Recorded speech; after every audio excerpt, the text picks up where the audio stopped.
हाँ, तो बच्चों आज सप्तमः पाठ है, हम आगे बढ़ते हैं। जितना पढ़े थे उसके आगे पढ़ेंगे। चलिए प्रारंभ करते हैं।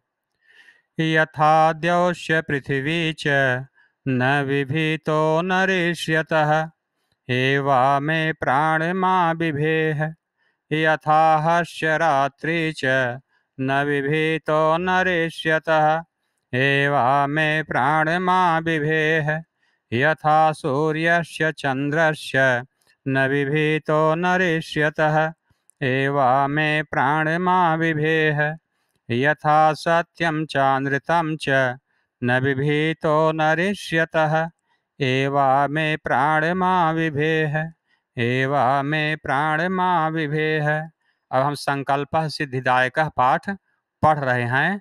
इसके आगे हम जो अंश बचा है उसको पढ़ेंगे, ध्यान से देखेंगे। यहाँ पर हमने पढ़ लिया था नेपथ्ये, हमने पढ़ लिया था यहाँ तक नेपथ्ये अयि भो अहम आश्रमवटुः जलम वांछामि। पर्दे के पीछे से आवाज आ रही है, कौन हो? मैं आश्रम का ब्रह्मचारी हूँ, जलम वांछामि पानी चाहता हूँ। इसके आगे शब्द आया है ससंभ्रमम। ससंभ्रमम का अर्थ है घबराहट के साथ। जब कोई बहुत जल्दीबाजी आती है कार्य में तो घबराहट हो जाती है, उसके लिए संभ्रम शब्द है। तो ससंभ्रमम का अर्थ हुआ घबराहट के साथ। पार्वती घबराहट के साथ विजया से बोल रही है, विजये पश्य, हे विजया देखो, कोपि वटुः आगतोस्ति। कोपि मतलब कोई भी, वटुः मतलब ब्रह्मचारी या विद्यार्थी, आगतोस्ति मतलब आया हुआ है। तो कोपि और आगतोस्ति ये दो शब्द हैं। तो कोपि तो यहाँ पर हमने दिया था, कोपि कह धन अपि, कोपि मतलब कोई और अपि मतलब भी, कोई भी। और आगतोस्ति को हम अलग अलग करेंगे। अब हम लिखते हैं आगतोस्ति को और अलग अलग करके लिखते हैं, तो देखिए क्या होता है इसका। आगतोस्ति, आगतोस्ति।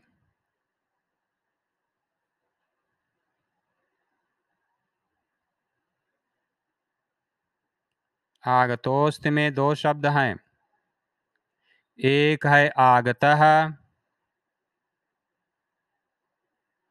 और दूसरा है अस्ति। आगतोस्त मतलब आया हुआ है, आगतः मतलब आया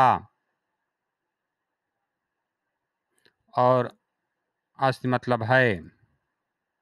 कौन आया हुआ है? हे विजया देखो, कौन आया हुआ है? को आगतोस्ति, कौन आया हुआ है, ऐसा कह रही है पार्वती अपनी सखी विजया से। विजये पश्य, हे विजया देखो, कोपि वटुः कोई विद्यार्थी, कोई ब्रह्मचारी, आगतोस्ति आगता हस्ति आया हुआ है।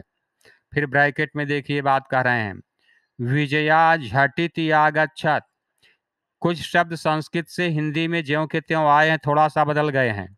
जैसे आप कहते हैं उसने उस कार्य को झट से कर लिया, झट से कर लिया मतलब झटित, झटित मतलब होता है शीघ्रता से, जल्दी, तुरंत। झटित शब्द का अर्थ है तुरंत। यहाँ लिख देते हैं हम, जिससे आप कोई संदेह न रहे, आपको हमेशा शीघ्रम, त्वरितम, इसके लिए कई समानार्थी शब्द हैं। झटिति इसका अर्थ होता है शीघ्र या तुरंत।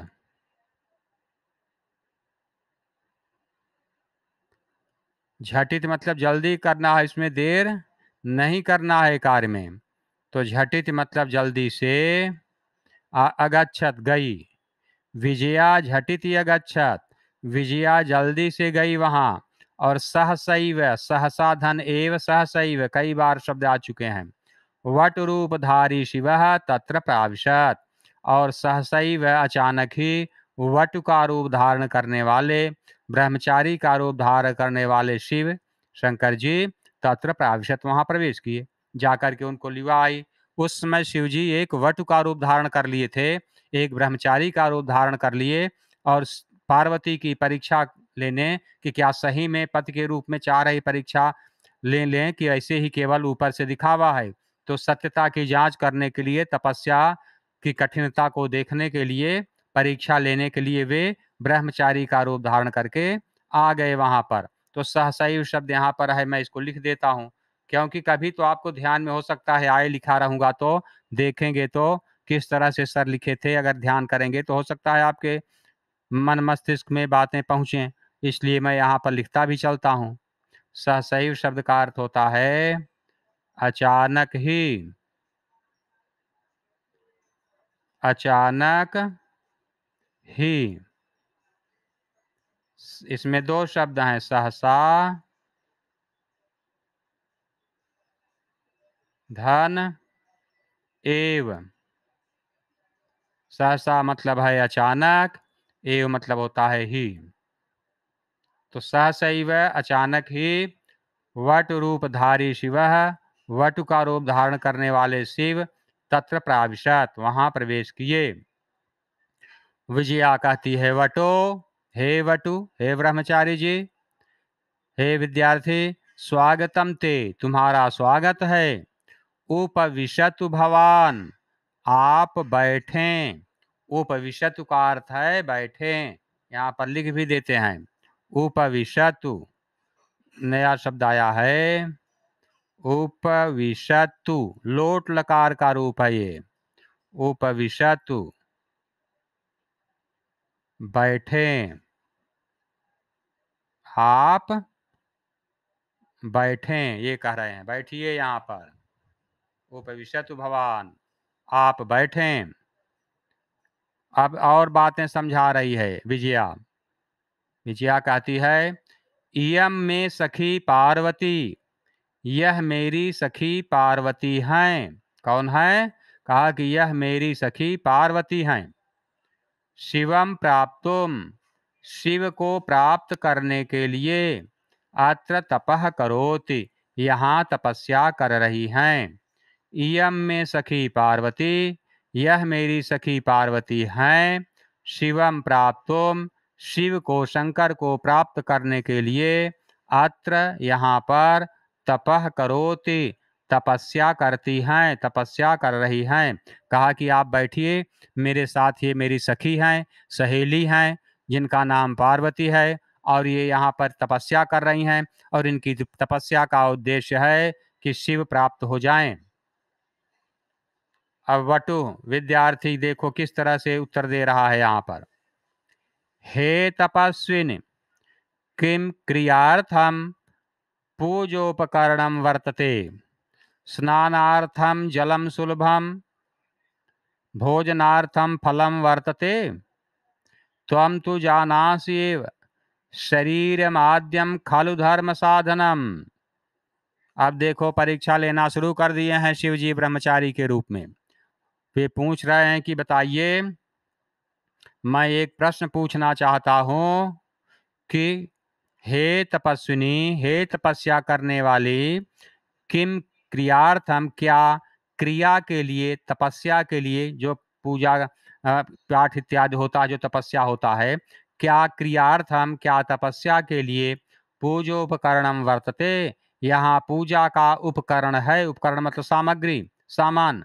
पूजा की सामग्री क्या यहाँ सब मिल जाती है जो पूजा करने के लिए चाहिए? ये जंगल में क्या मिलेगा? वन में कोई सामान मिलता नहीं होगा पूजा करने के लिए। तो क्या क्रिया के लिए, तपस्या के लिए जितना वस्तुएं चाहिए, क्या सब यहाँ पर है?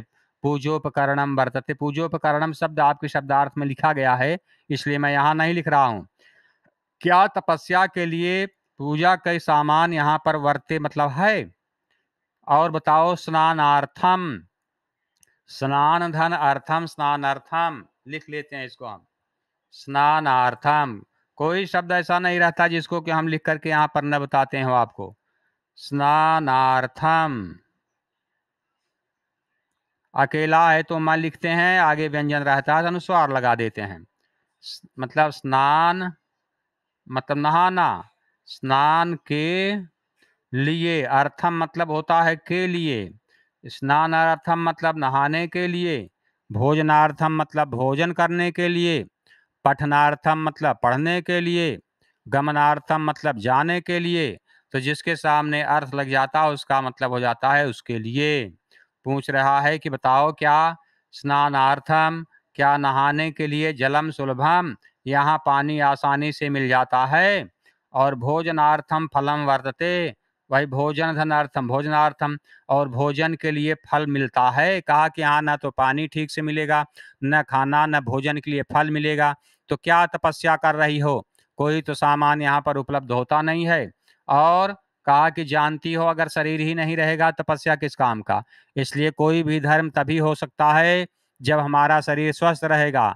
शरीर को तुम इस तरह से अस्वस्थ कर लोगी, कमजोर कर लोगी, तो तुम्हारी कोई तपस्या नहीं पूरी होने वाली है। तो समझा रहा है वह ब्रह्मचारी, त्वम तो जानासि एव, तुम तो जानती ही हो, त्वम तो जानासि एव, तुम तो जानती ही हो। क्या जानती हो? कि शरीर माध्यम खलु धर्म साधनम, शरीर माध्यम खलु धर्म साधनम। शरीर माध्यम में दो शब्द लिखा है, इसको हम यहाँ नोट करते हैं। शरीर माध्यम को नोट करते हैं। शरीर, शरीर माध्यम करने का इसमें दो शब्द हैं, शरीरम और आद्यम।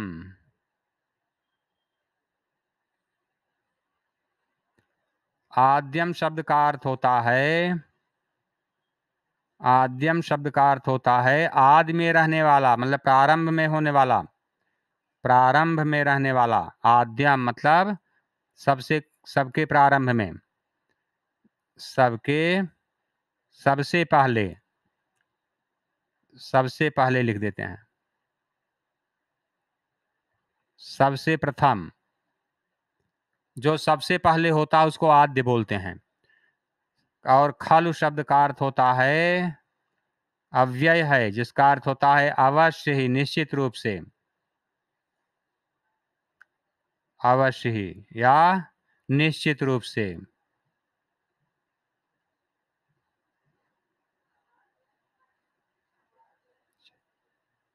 निश्चित रूप से। कहा कि देखिए, शरीर माध्यम खलु धर्म साधनम, निश्चित रूप से धर्म का जो साधन है, सबसे पहला साधन धर्म का होता है क्या?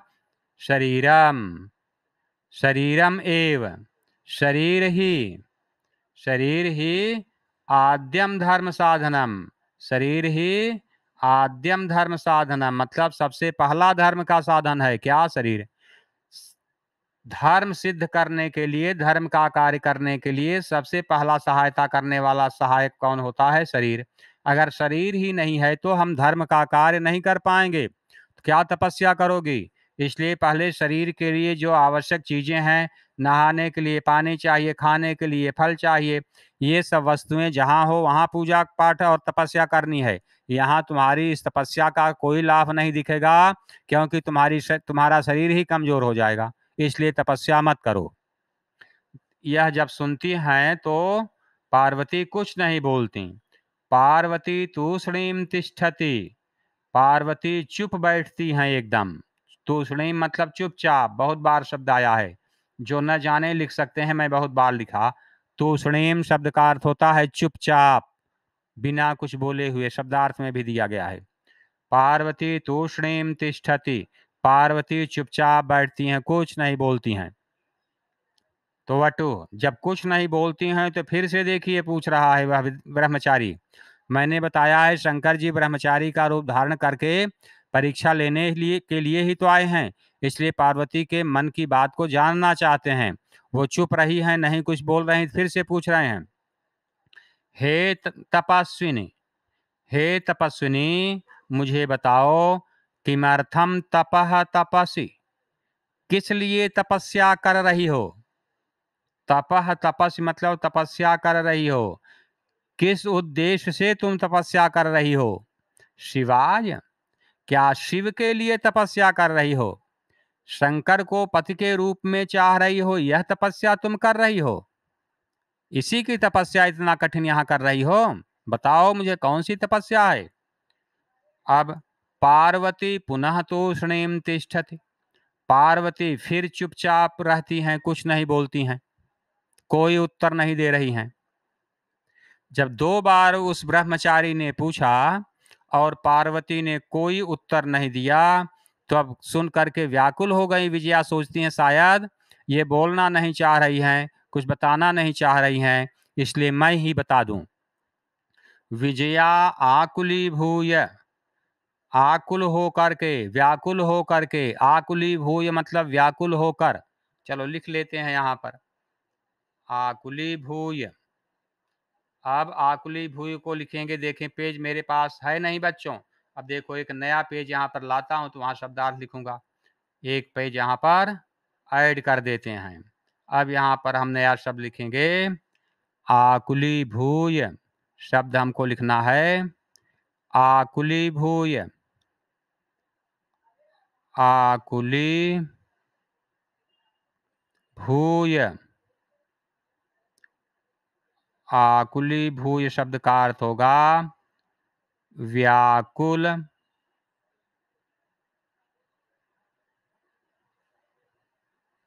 होकर। आकुली भूय शब्द का अर्थ होता है व्याकुल होकर। व्याकुल होकर के विजया फिर उत्तर देती है ब्रह्मचारी का। क्या उत्तर दे रही है? वो कहती है कि आम तस्मै एव तपः तपति। हाँ, उनके लिए ही तपस्या कर रही हैं। उनके लिए मतलब शिव के लिए। हाँ, उन शिव के लिए ही तपस्या कर रही हैं। सही आपने कहा, उन्हीं के लिए तपस्या कर रही हैं। अब ब्रैकेट में देखिए, कोष्ठक में कुछ बात बता रहे हैं आपसे, जो कि वहां मंच पर कोई बोलेगा नहीं। क्या कह रहे हैं? वटुधारी शिवः, वटु का रूप धारण करने वाले, वटु रूपधारी ब्रह्मचारी का रूप धारण करने वाले शंकर सहसैव, सहसा धन एवं सहसैव ऊपर लिखाया तभी मैं, अचानक ही उच्चई ही जोर से, उपहसति उपहास करते हैं, मतलब हंसी उड़ा रहे हैं। ब्रह्मचारी का रूप धारण करने वाले शिव अचानक ही जोर से उपहास करने लगते हैं। उपहास करना मतलब किसी की हंसी उड़ाना, कि ये काम तो बहुत खराब है जो वह कर रही है। इस तरह से हंसी उड़ा रहे हैं कि ये कौन सा काम शुरू की है जिसको कोई नहीं कर सकता है। तो कहते हैं वट रूपधारी शिव, ब्रह्मचारी का रूप धारण करने वाले शिव सहसैव अचानक ही, उच्चई ही उपहसति बहुत जोर से उपहास करते हैं, हंसी उड़ाते हैं। क्या कहते हैं? कह रहे हैं, वटु कहते हैं फिर विद्यार्थी, आई पार्वती, हे पार्वती। मैंने बताया था दीर्घ ईकार जब संबोधन में आता है तो ह्रस्व हो जाता है, जैसे नदी। इसी तरह से हे पार्वती, छोटी ई की मात्रा हो गई, गलत नहीं है। आप सोचें कि तो लघु, ये तो ह्रस्व ईकार गलत लिख दिया गया है। संबोधन में ह्रस्व लिखा जाता है। हे पार्वती, सत्यमेव त्वम शिवम पतिम इच्छसि। कहे पहले बताओ, क्या सत्यमेव, सत्य ही, सचमुच ही, त्वम शिवम पतिम इच्छसि, तुम शंकर को पति के रूप में चाहती हो? क्या सचमुच तुम शिव को पति के रूप में चाहती हो? मैंने कहा है ना कि एकदम ऐसे कठिन कठिन बात ऐसा हंसी उड़ाएंगे कि शिव तो सबसे खराब है इस दुनिया में, और जो कोई पागल मूर्ख रहेगा वही शिव को पति के रूप में चाहेगा। तो तुम क्यों ऐसा कर रही हो? ये तुम्हारा काम ठीक नहीं है। सोच रहे हैं ऐसा करे, अगर उसके मन में बदलाव आ जाएगा तो कह देगी हाँ हाँ ठीक है, तो मैं मान लूंगा कि शिव को वास्तविक रूप से नहीं यह तपस्या के लिए प्रसन्न करना चाहती, तो मैं नहीं प्रसन्न होऊंगा। तो परीक्षा ही लेने आए हैं शिव। तो फिर वो कह रहे हैं कि बताओ पार्वती, क्या सत्यम एव त्वम, क्या सचमुच तुम शिवम पतिम इच्छसि, शिव को पति के रूप में चाहती हो? और इतना करके उपहासन, उपहास करते हुए, उपहासन मतलब उपहास करते हुए, हंसी उड़ाते हुए, कि क्या तुम उनको पति के रूप में चाह रहे, तुम जानती नहीं हो? नामना मतलब नाम से, कहा नाम से ही केवल वे शिव हैं। शिव शब्द का अर्थ होता है कल्याणकारी, मंगलकारी। तो शिव तो मंगलकारी, शिव अर्थ है कल्याण करने वाला, नाम ही है केवल उनका, समझो। लेकिन वास्तविकता कुछ नहीं है। वास्तविकता को देखोगी तुम, दंग रह जाओगी कि तो मैं झूठा ऐसा सोच रही थी, इसलिए मैं उनकी वास्तविकता को बता रहा हूँ। अब ध्यान से सुनो और इस पर विचार करो कि तुम क्या करने जा रही हो। कह रहे हैं कि नामना शिवः, नामना शिवः, अगले पेज में लिखा, नाम से ही शिव हैं, मंगलकारी हैं, कल्याणकारी हैं, अन्यथा नहीं तो अशिवः, अमंगलकारी हैं। अन्यथा मतलब इंग्लिश में अदरवाइज कहते हैं। अन्य प्रकार से अगर देखा जाए, दूसरे ढंग से अगर सोचा जाए तो अशिव हैं, अमंगलकारी हैं। कोई मांगलिक कार्य, कोई मंगल गुण, कोई मंगल लक्षण उनके अंदर दिखता ही नहीं है। मंगल का, शुभ का कोई लक्षण नहीं है, केवल नाम से ही वह मंगलकारी दिखते हैं। अगर कार्य देखोगी, उनका व्यवहार देखोगी, उनके शरीर के लक्षण देखोगी, तो एकदम लगेगा कि ये तो पूरी तरह से अमंगलकारी हैं। मैं तुम्हें बता रहा हूं उनके विषय में, एक एक करके देखो और विचार करो। कह रहे हैं कि देखो उनका क्या स्थिति है, मैं बता रहा हूं। श्मशाने वसति, पहली बात तो यह है कि सबके पास बहुत अच्छे अच्छे महल, घर, निवास स्थान हैं जहां पर रहते हैं। पहले तो घर देखा जाता है कि जिससे विवाह करोगे उसका घर कहाँ है, वह रहता कहाँ है। तो तुम्हें पता नहीं, उनके पास कोई, शिव के पास कोई घर नहीं है, उन्होंने घर बनाया ही नहीं। रहते कहाँ है? श्मशान में। श्मशान वह स्थान है जहाँ पर मुर्दे जलाए जाते हैं। मुर्दे जलाए जाने वाले स्थान को श्मशान कहते हैं। कहा कि जहाँ मुर्दे जलते हैं वहां पर जाकर के शिव रहते हैं, वही उनके रहने का स्थान है। और यस्य मतलब जिनके पास त्रीणि नेत्राणि, तीन आंखें हैं, मतलब एकदम विकलांग भी कह सकते हैं, ऐसा शरीर जिसका किसी की नहीं है। अरे दो पैर हो तो ठीक है, तीन पैर हुए तो कहेंगे तो क्या हो गया है, अमंगलकारी कोई हो गया। इसी तरह से विकृत शरीर वाले जो सबके दो आंखें होती, उनके देखोगे तो तीन आंख है, तो यह भी एक शरीर बहुत कुरूप ही दिखेगा तुम्हें। तो जिसके पास तीन नेत्र हैं, ऐसे हैं वे शिव जिनको तुम पति के रूप में चाह रही हो और तुम्हें पता नहीं चल रहा है। तो एक तो बताया मैंने, श्मशान में उनका निवास है, श्मशाने वसति, वह श्मशान में रहते हैं। और जैसे त्रीण नेत्राणी, जिनकी तीन आंखें हैं। और देखो कपड़ा भी कर लोग बहुत अच्छा, बहुत सुंदर पहनते हैं। सभी सोचते हैं अच्छे अच्छे कपड़े मिले, और वे क्या करते हैं? वसनम, वसनम शब्द का अर्थ होता है वस्त्र। वसनम शब्द का अर्थ है वस्त्र, लिख लेते हैं हम यहाँ पर। वसनम का शब्द का अर्थ लिख लेते हैं, इसके पहले ही बनाए हैं जो पेज, वहीं लिख लेते हैं। वसनम लिखते हैं हम, क्या शब्द लिखेंगे? काहे कि अब लिखेंगे वसनम। वसनम शब्द का अर्थ अभी आपको बताया। वसनम शब्द का अर्थ होता है वस्त्र, कपड़ा। वसनम कहा, और कपड़ा क्या है उनका? वस्त्र क्या है, पहनते क्या है? कहा कपड़ा तो है उनका, आप नहीं विश्वास करेंगे, कपड़ा उनका है, उनका कपड़ा है, देखो व्याघ्र चर्म। व्याघ्र चर्म मतलब होता है बाघ का चमड़ा। बाघ के चमड़े को निकाल कर जो रहता है, बाघ जो मर जाता है उसका जो चमड़ा होता है ऊपर का, खाल जो होती है बाघ की, उसी को वे पहने रहते हैं कपड़े के रूप में, उसी को लपेटते हैं। बाघ का चमड़ा ही उनका वसन है, वस्त्र है। और अंगराग चिताभस्म, अंगराग मतलब होता है शरीर में लगाया जाने वाला लेप, जो सुंदरता या शरीर को महकाता हो। जैसे कोई चंदन शरीर में लगाता हो, कोई और नए नए प्रकार के जो लेप आते हैं शरीर को सुगंधित और सुंदर बनाने के लिए लगाता हो, उसे कहेंगे अंगराग। अंगराग मतलब शरीर में लगाया जाने वाला लेप पदार्थ, जिसको शरीर में लगा दिया जाए। तो अंगराग क्या है, अंगलेप क्या है, शरीर में क्या लगा करके शरीर को अच्छा बनाते हैं? कहा कि चिता भस्म। चिता कहते हैं वह स्थान जहाँ मुर्दे को लिटाया जाता है जलाने के लिए लकड़ियों के ऊपर। और भस्म का अर्थ होता है राख। जब मुर्दे की का शरीर जल करके राख हो जाती है, उसे चिता भस्म कहते हैं। तो भगवान शिव श्मशान में जो चिताएं जल जाती हैं, जो राख बची रहती है, उसी को उठा करके अपने शरीर में एकदम से लेप कर लेते हैं, पूरे शरीर में लगा लेते हैं भभूत एकदम। तो कहा कि सब तो अच्छी चीजें सुगंधित द्रव्य लगा करके शरीर को अच्छा बनाते हैं, और शिव को जानती हो, वे तो जो मुर्दे मरे रहते हैं उनकी जो राख होती है लकड़ी के पास नीचे रहती है, उसी को निकाल करके शरीर में लगा लेते हैं। यह उनकी विशेषता देखी।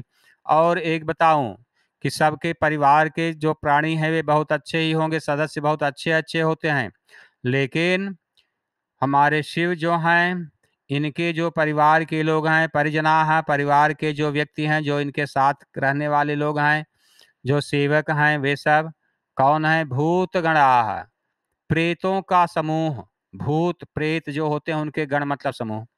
बहुत सारे भूत प्रेत ही इनके साथी हैं, इनके परिवार के लोग हैं। इनके परिवार में, शिव परिवार में भूत प्रेत ही रहते हैं। तो आप समझो ऐसे परिवार के लोग दिखेंगे आपको।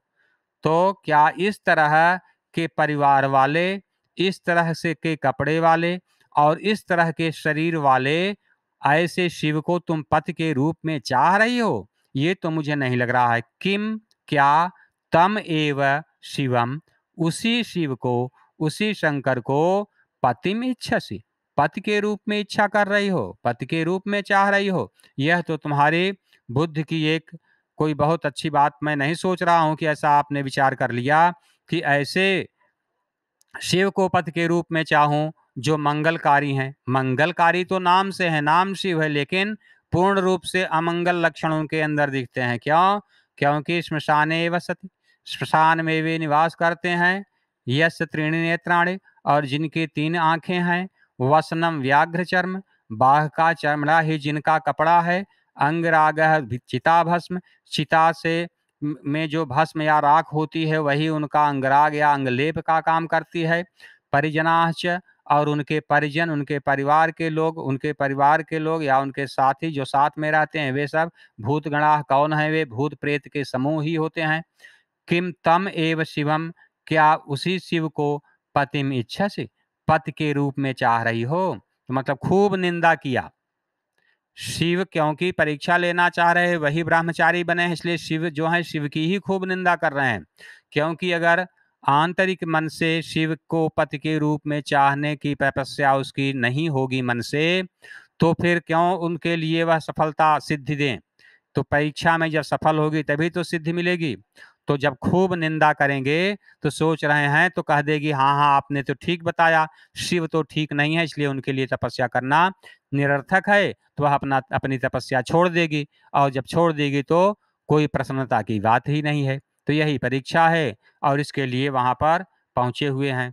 तो इस तरह से बहुत अच्छे से अनेक बातें बता बता करके शिव पूछना चाहते हैं या परीक्षा लेना चाहते हैं कि क्या पार्वती वास्तव में संकल्प पर टिकी हुई है, या वहां से वह डगमग हो जाएगी। जब संकल्प उसका एकदम से दृढ़ निश्चय दिखेगा, तभी तो उसकी सफलता होगी, तभी तो तपस्या पूरी होगी।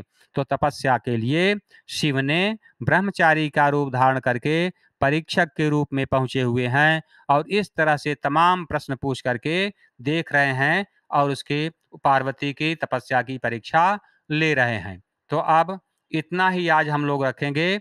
इसके अगले दिन अब थोड़ा सा पाठ बचा है, उसको पढ़ लेंगे और अभ्यास करेंगे। आप सब पाठ का शब्दार्थ जो दिया गया है पाठ के अंत में जरूर लिख लें, और उसके बाद अब जो थोड़ा सा और कुछ मैं बताऊं जो उसके अलावा होगा, नोट कर लेंगे। तो आज आप अपनी कॉपी में शब्दार्थ का कार्य पूरा कर लेंगे। आज मैं यहीं पर पाठ को रोक रहा हूं, अगले दिन अब ये पाठ मैं पूरा कर दूंगा।